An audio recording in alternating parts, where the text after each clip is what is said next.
MK news 9 NTV ಕನ್ನಡಗೆ ಸ್ವಾಗತ. ನಾನು ಮಹೇಶ್ ಪಾಟೀಲ್.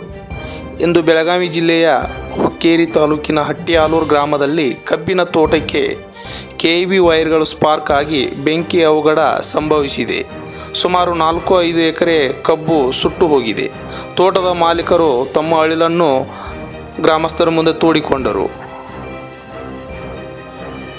ಮುತ್ತು ಪಾಟೀಲ್, ಶಿವಾನಂದ್ ಪಾಟೀಲ್, ಬಸವರಾಜ್ ಪಾಟೀಲ್ ಈಗ ಕೆಇಬಿ ವೈರ್ಗಳು ಕೆಳಗೆ ಜರಿದಿರುವ ಕಾರಣ ಕಬ್ಬಿಣದ ಬೆಳೆಗೆ ತಾಗುತ್ತಿವೆ. ಆದ ಕಾರಣ ಸಂಬಂಧಪಟ್ಟ ಕೆಇಬಿ ಅಧಿಕಾರಿಗಳು ಬೇಗನೆ ವೈರ್ಗಳನ್ನು ಸರಿಪಡಿಸಿ ಎಲ್ಲ ರೈತರಿಗೆ ಅನುಕೂಲ ಮಾಡಿಕೊಡಬೇಕೆಂದು ರೈತರ ಮನವಿ ಮಾಡಿದರು. ವರದಿ Mahesh Patil, MK news 9 NTV Kannada.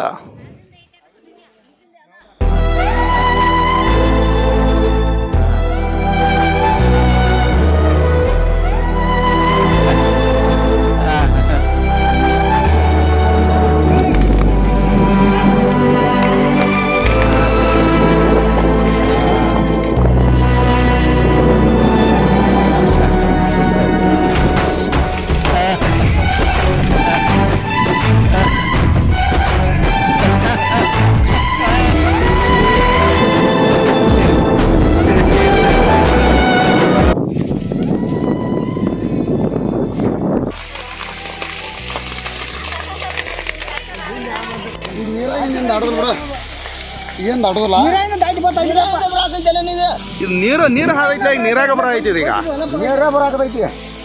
ಈ ವೈರ್ಗಳು ಬಿಗಿ ಬಿಗಿ ಐತಂದ್ರೆ ಅವ್ನು ಏನು ಆಮೇಲೆ ಹೇಳಿ ಸಕಾತ್ ವೈರ್ ಕಿಡಿ ಆಗಿ ಐತಿ.